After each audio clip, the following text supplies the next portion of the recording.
Good evening, all. I have an aversion to podiums, so I'm going to stand. Forgive me for standing in front of you. My name's Ana Lilia Mejia. I am an organizer with 25 years experience. You may not know me or my name, but I suspect you know some of the work that I've done in New Jersey. I led the campaign to fight to raise the minimum wage in our state.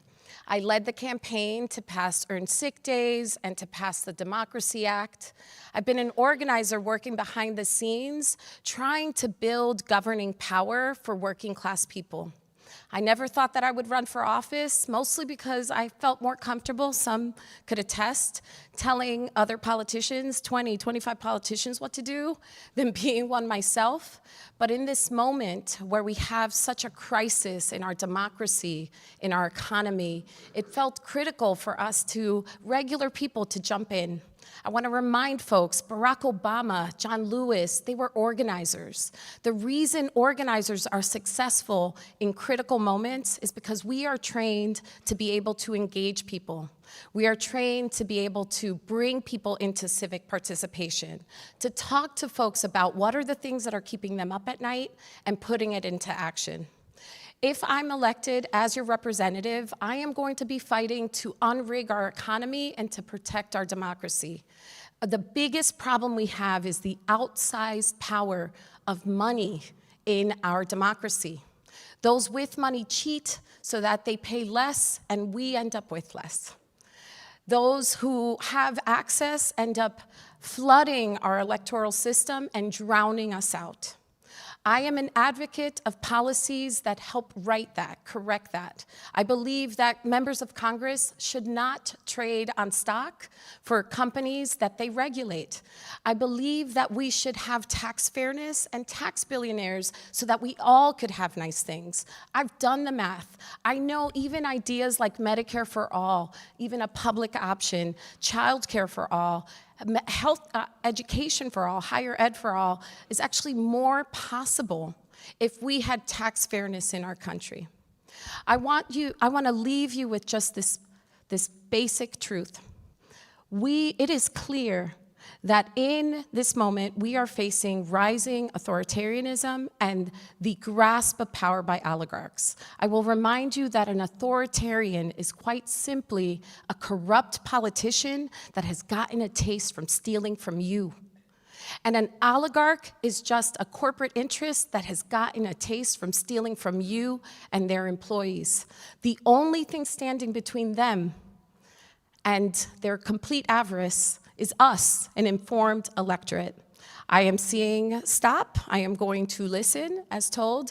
I encourage you to look at my policies, meet me at my table. 3 minutes is never enough to put together 25 years of experience. Thank you. Thank you. No applause, please. That's okay. We're moving on. We're moving on. I'm used to repeating instructions multiple times in a classroom, so I am very happy to do that here as well. Next candidate, Tom Malinowski. Good evening, everyone. 5 cold winters ago, I was in the Capitol when Trump's mob attacked us. It was a terrible day in our country's history, but I have to admit that when it was over, when we'd prevailed on our leadership to let us march back into that chamber, to finish the job of certifying the election, I thought our country had turned a corner. I'm here with you today because I was there that day and because we were wrong. I'm here today with you also because I'm an immigrant to this country. The first time I swore my oath to support and defend the Constitution was not when I was sworn into Congress or working at the State Department. It was when I was 10 years old at the New York courthouse with my mom getting sworn in to be a citizen of the United States. And that part of my identity right now is beyond angry. I don't have the words to describe my anger over these masked government cowards who are demanding that Americans show their papers on the streets of our country. Thugs who probably could not pass the citizenship test that those immigrants they're persecuting study for every single day. I think we are facing both a constitutional crisis and a moral test that we have to pass. And the good news, I believe, is that in November, we are going to pass that test by winning the midterms. But here's the bad news. That Congress we elect in November won't be seated until next January, a year from now. Who knows what's going to happen? And we here in CD11 are sending someone to Congress now, in April, in the middle of this emergency. It's like hiring a firefighter in the middle of a burning building. You have to decide who can do the job best. Now, you know that as a member of Congress, I delivered for communities all over New Jersey and Essex County and Morris County. I hope you also know that I was a congressman who stuck my neck out on these big issues. I was the first swing district congressman in America to demand Trump's impeachment in 2019. The first New Jersey politician to endorse Andy Kim when he challenged the machine. The only candidate on this stage with foreign policy experience. The only one who has been sanctioned by Putin and vilified on national television by Tucker Carlson. The only one who, if you send me to Congress, would enter not just with the experience, but the formal seniority to be effective on day one. It doesn't make me a better person. I think it just makes me a bit better prepared, whether we are fighting for the human right to health care or for clean energy or to reauthorize that Voting Rights Act, or simply to ensure that this is a country with no kings, crooks, or cowards. I would be honored to earn your vote on February 5th. Thank you.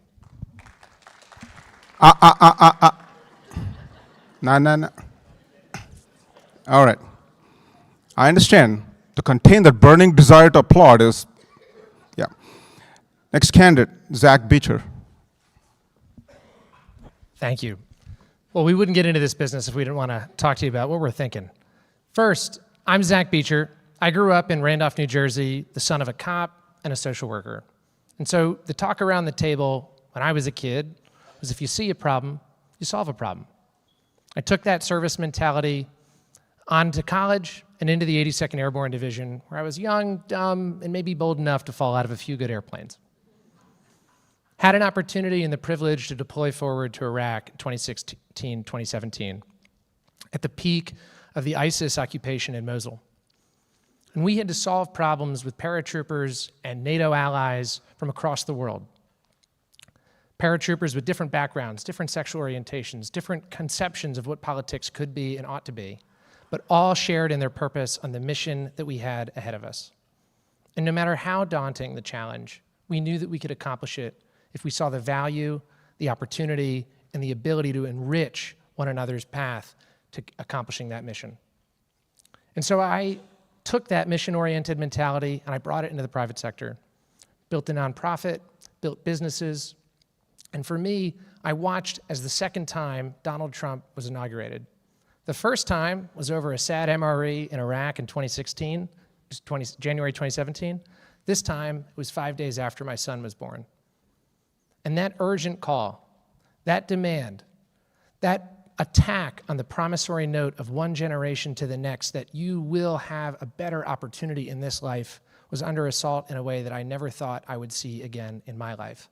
And I refused to allow to be the challenge that my son faced and his generation would face. And so I've opted to stand up, to try to bring results, not more rhetoric, not retweets, but actual outcomes in Washington. There is an urgency in this moment. We've seen it in the attack on everything from our health care, where we'll see $2,700 per year on average per person on the ACA markets. We've seen it in mental health cuts, nearly $2 billion in the Substance Abuse and Mental Health Administration cuts reported yesterday. I've seen my fellow veterans, 35,000 VA jobs cut, and more often I've seen it right here at home. 5 minutes away from where my wife and I live on Speedwell Avenue, a 17-year-old kid was taken from a laundromat, a future stolen from him.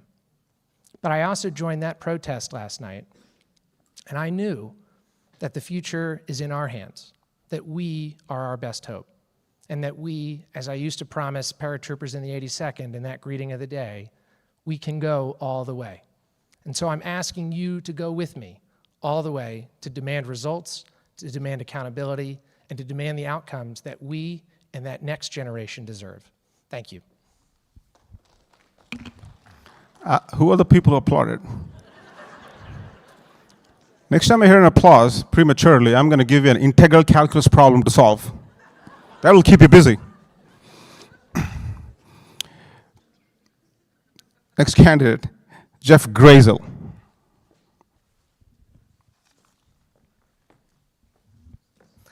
Good evening, everybody.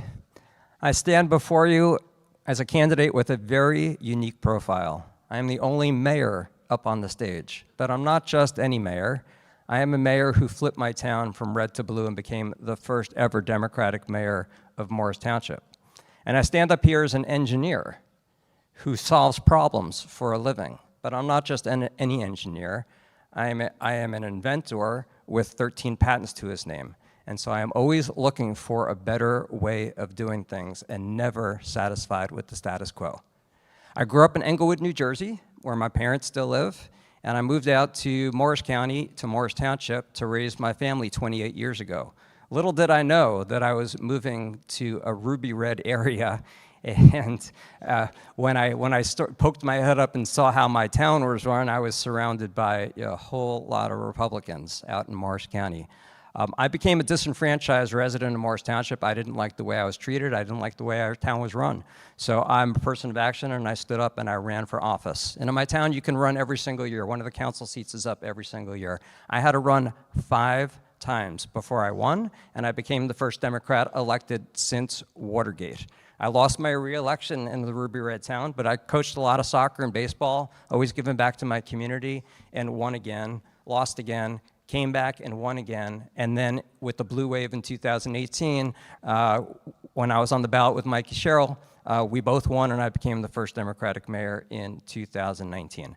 And we showed that Democrats not only can govern in a Republican county, but Democrats can deliver, and boy, have we delivered. So with my engineering mindset that is process-driven and results-oriented, we have delivered a lot of results. I'm an engineer, I love building infrastructure, and we've built a lot of infrastructure in Morris Township.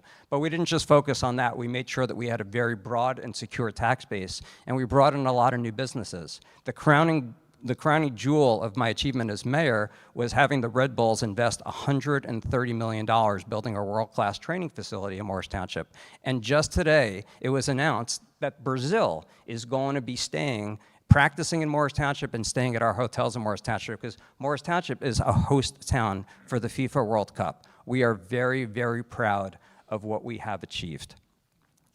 Now, I say that we have Donald Trump for a second time around for a reason. And that reason is that Democrats have not delivered for our country. Right? We have a lot of good ideas. We have a lot of good ideas up on stage, but we haven't been able to execute them and deliver for our country. We had a chance with Joe Biden, and we got Donald Trump a second time. A lot of great ideas in the Inflation Reduction Act, which was an energy policy bill, but we couldn't execute those. Morris Township tried to electrify itself. We have EV charging stations all over town. We were the first town in New Jersey to pass an ordinance that required EV charging stations at every new commercial development. And this is the forward-looking nature that I bring to the table. Oh, I thought that was the yellow was the, I thought the yellow was the 30 seconds. Okay. Red is usually stop, but not tonight. If I'm standing next to you like 2 inches away, that's a way of putting pressure on you. Next candidate, Tahisha Way.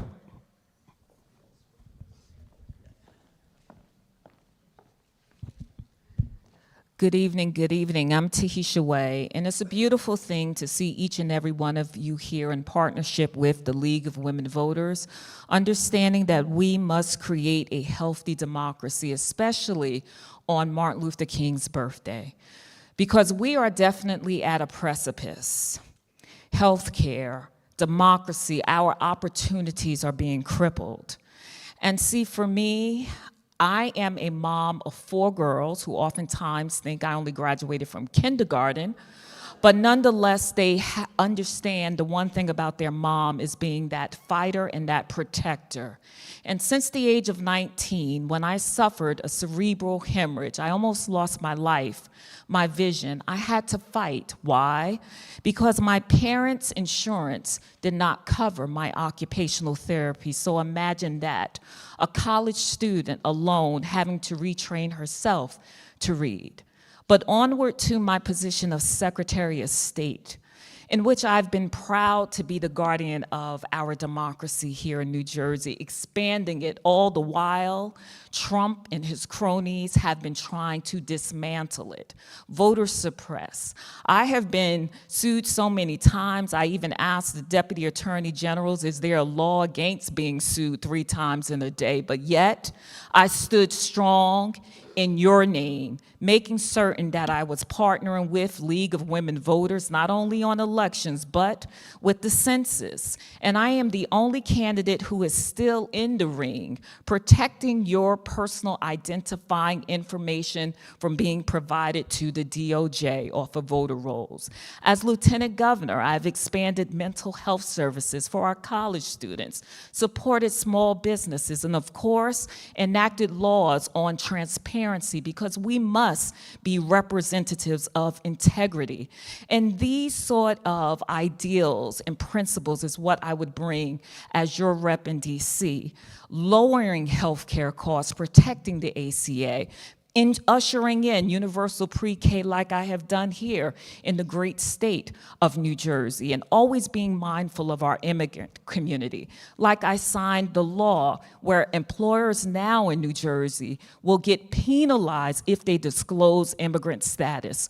So I just humbly ask that you visit my table, join me at tahitiaway.com. It was an honor of a lifetime when League of Women Voters honored me as the Democracy Warrior of the Year, and I thank each and every one of you. Next candidate, J.L. Cavan.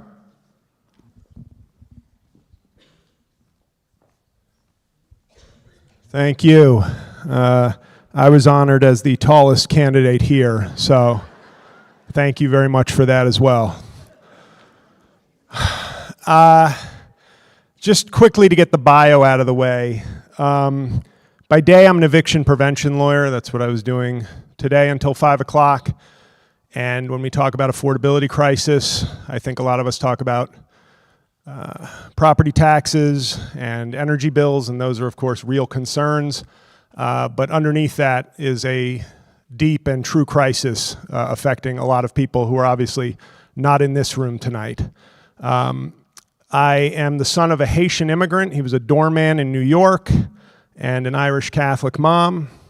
And so I say that to you because I hope I don't have to spend the whole time saying how deeply Donald Trump's attack on immigrants, and particularly Haitians, has affected me.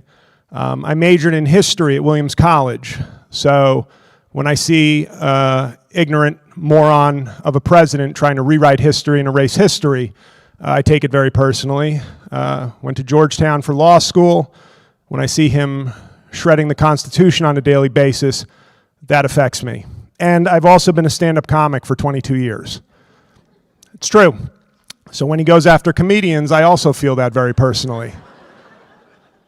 But I also bring that up because I think I have had the honor of hanging out with this cast of characters for the last month and a half. I wish it would be longer, not just to get to know them, but also to change some people's minds on who they're going to vote for.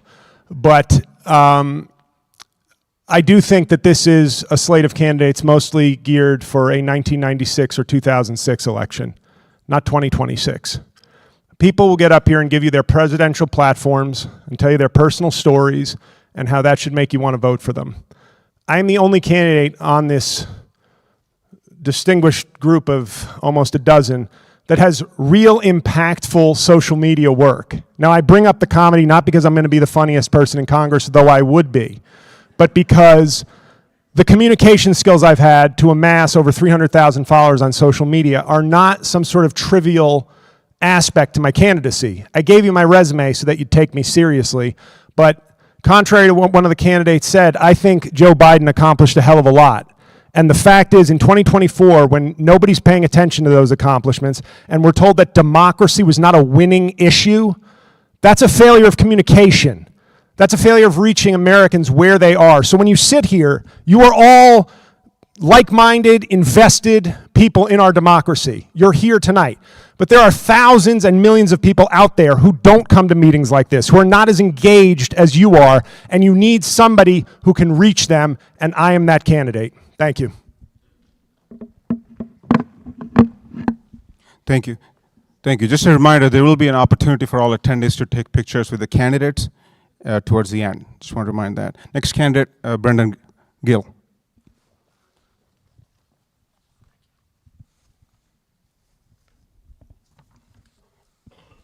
Good evening. Good evening. There we go. All right. My name is Brendan Gill.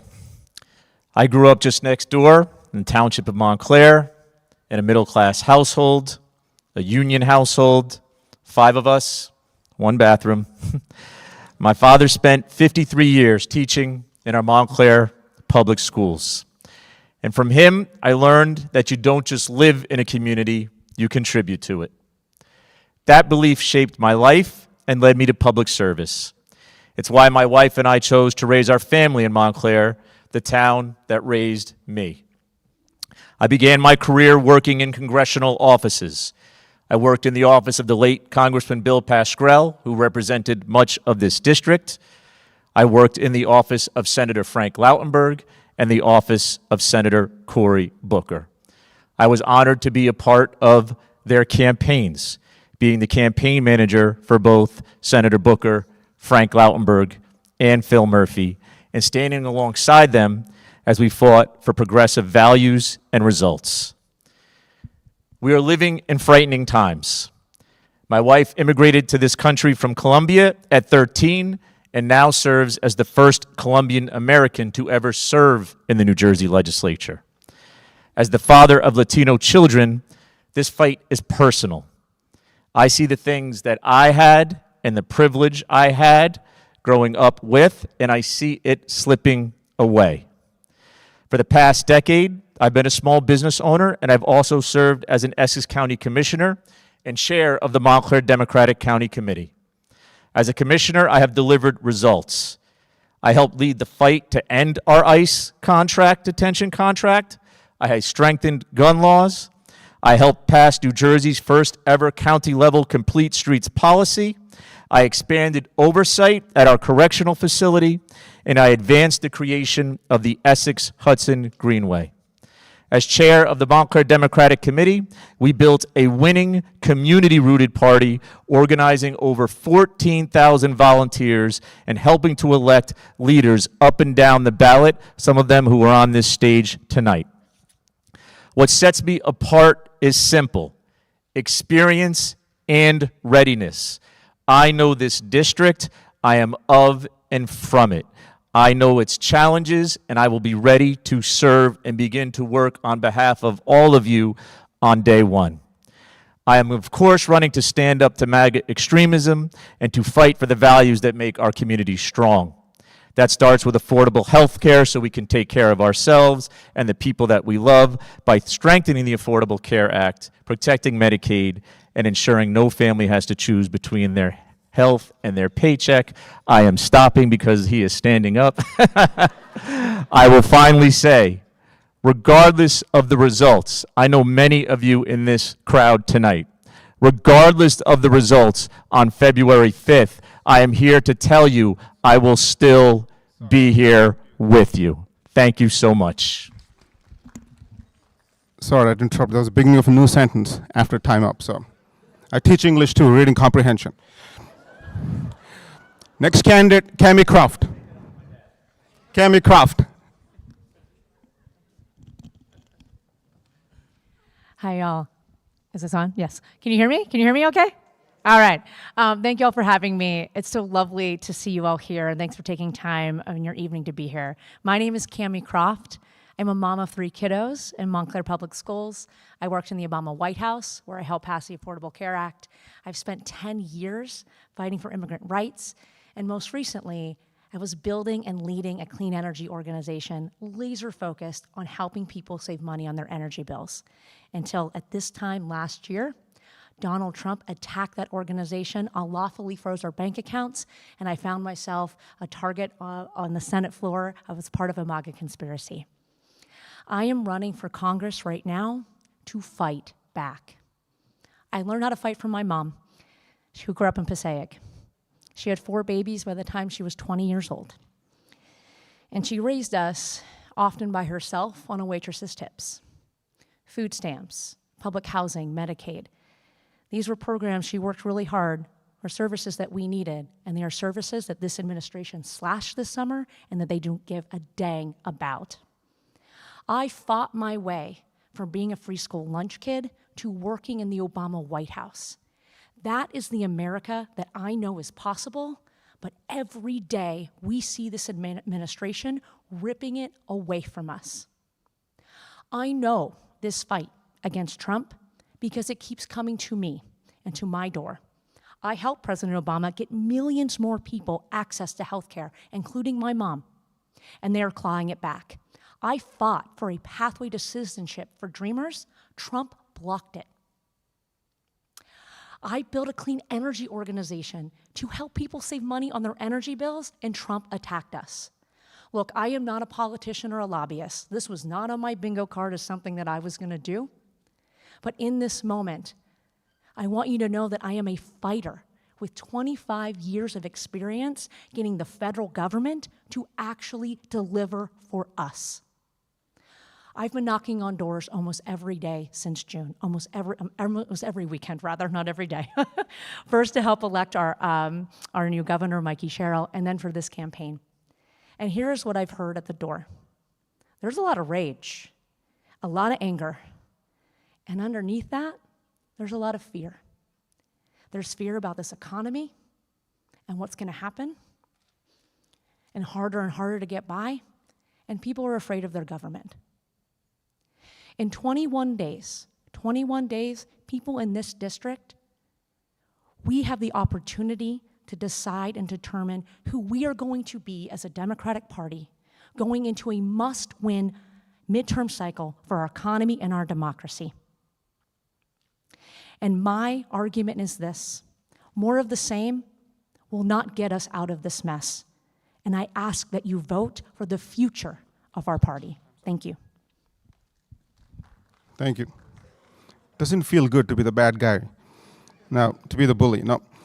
Next candidate, John Bartlett. Good afternoon. We're all learning how to extend a sentence as far as we can. I'll keep my eye out for my timer. Good evening, everyone. My name is John Bartlett. I'm a voting rights attorney by trade and a proud son of a League of Women Voters organizer. My campaign slogan is public service over self-service, because I've never made my living off my public position, and neither has anyone in my family. What I have done shows you that my campaign offers proof, not just promises, that I'll fight for our progressive values. I've joined the case against Trump when he tried to weaponize the 2020 census against immigrants, and I've beaten the Republican National Committee in federal court to protect voting rights. Just a couple days ago, just a couple miles from here, ICE agents rounded up our neighbors while they were doing their laundry. One of the first things I will do when I get to Congress is impeach Kristi Noem and use the full weight of Congress's investigatory power to unmask ICE and its abuses. And then I want real reform to contain ICE. When I get to Washington in April, we Democrats will still be in the minority. But that won't stop me from using all the tools at my disposal to stand up against tyranny and for this district, and to use all of my experience in legislation and in litigation to make sure that the 2026 and 2028 elections are free and fair. I've represented communities of color and people with disabilities to protect voting rights, and I've trained hundreds of other lawyers to do the same. I may not look or sound like it, but these priorities are personal. I'm part of an interracial and interfaith marriage, and we've raised a biracial child. We've raised them to stand up for all kinds of people, no matter what they look like or sound like or whether they pray like us. I went to Brown University and Harvard Law School. In between, I spent a year at the Hebrew University of Jerusalem as a Raoul Wallenberg scholar. And if I asked you where in the world should a nice Christian boy go to meet his Hindu wife, I'll bet Israel wouldn't be on the list. But that is our story, and it has shaped the lives and the service that we do. As a county commissioner, I focused for more than a decade on affordability for my constituents, bringing in over $960 million in new federal infrastructure funding into the 11th district already to make your commutes faster and your communities safer, including right here on Route 46 and Route 3. Lowering my county's property tax rate every year for 9 years while still investing in new parks and public schools and protecting our public health system from RFK Jr.'s cuts. This election will be the first of 2026. It will set the tone and the agenda for a national debate on these crucial issues, and it will be our chance to put forward a candidate with a record of results who represents an antidote to the self-service and the grift of Trump and his lackeys. I'm not a machine politician who makes money off my political access. I will not walk right back into an investigation by the House Ethics Committee. And I have a record of results in government and as an attorney standing up for our progressive priorities. And I am very grateful for your time, and I would love to see you at my table over there after today's program. And thank you very much, Arun. Just so you know, using two ands in one sentence is grammatically incorrect. So I discard the second and. Next candidate, Justin Strickland.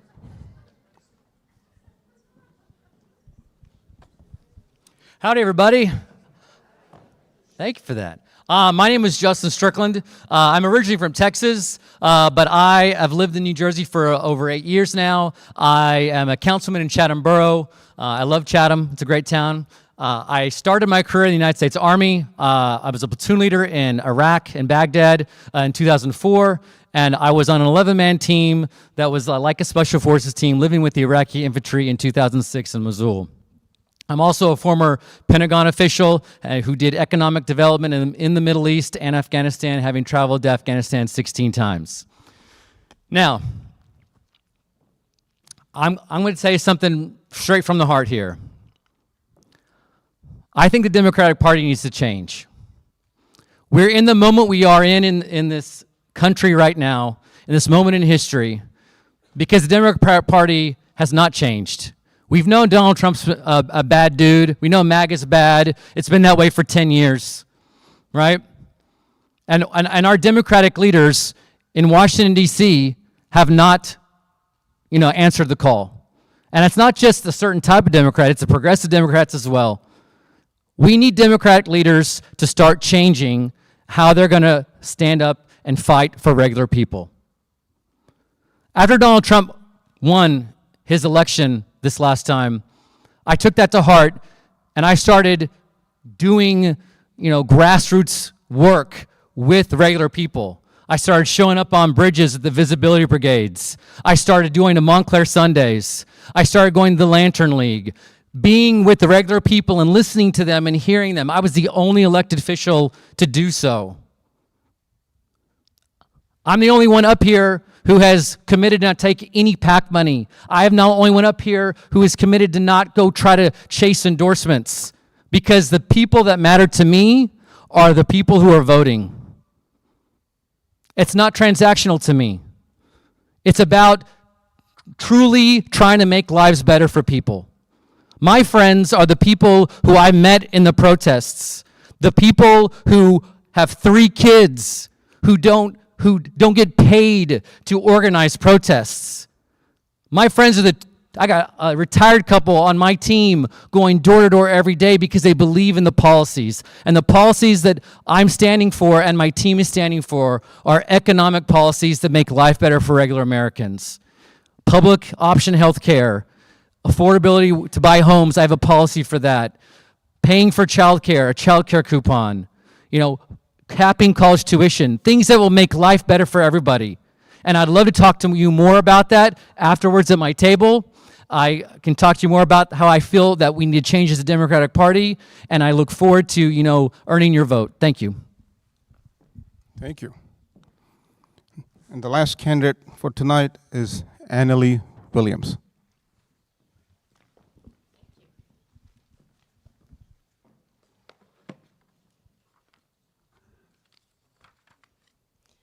Hi, everyone. Hi, thank you for that. My name is Anna Lee Williams, and I'm running for Congress because you deserve a fair deal from your government. I'll start by addressing the elephant in the room. I'm unpolished. I have a binder, and I'm young. Give me a few years, I promise I'll fix it, okay? Now, the thing about my flaws are that right now, we need representatives who aren't just politicians. People who don't just deliver great speeches and raise millions of dollars. We need leaders who actually show up for their communities and are brave enough to stop this authoritarian regime. So I want to tell you about what being young has allowed this campaign to do. We've built the strongest message, the fair deal, by engaging directly with our community. We've built the fastest, most relentless movement, mobilizing faster than any other campaign to file over 1,000 signatures in just 4 days. We've inspired thousands of people who never believed that government could work for them. And we did all of that without a cent of corporate PAC, super PAC, or lobbyist money. So now we're at an inflection point in this country, and we, the community, have to decide what our future looks like. The Republican vision today is full-on authoritarianism. This administration wants to continue pushing us down the path of being squeezed in every direction, all while enriching themselves. And the worst part about this vision is that their greed and short-term gain ruins our future. Then you have the vision of corporate Democrats, which frankly isn't strong enough to keep us from electing another Trump in a few years. They want small, marginal changes, Band-Aids that don't address the real economic pains that we all have. I don't want either of those options, and the thousands of people I've spoken to don't either. What we've been needing is bold leadership, a grassroots vision, and a clear message, which leads us to the fair deal. Have you heard about it yet? The fair deal is simple. If you work hard, pay your taxes, and show up for your community, then your government should show up for you. So let's talk about it. You deserve health care that won't bankrupt you. A fair deal means universal health care. You deserve to live in a home you can afford. A fair deal means accessible housing options that let you get on the housing ladder in the first place. You deserve opportunity and quality education. That means support for young adults through higher education and universal childcare. You deserve a government that actually works for you. This is the vision. This is the movement. I invite you to vote for the fair deal. Thank you. Thank you. I have a proclamation here. Thank you, all candidates. I hereby declare us free from the tyranny of rules and regulations and grant you the freedom of speech, press, religion, assembly, petition, and applause. You may applaud.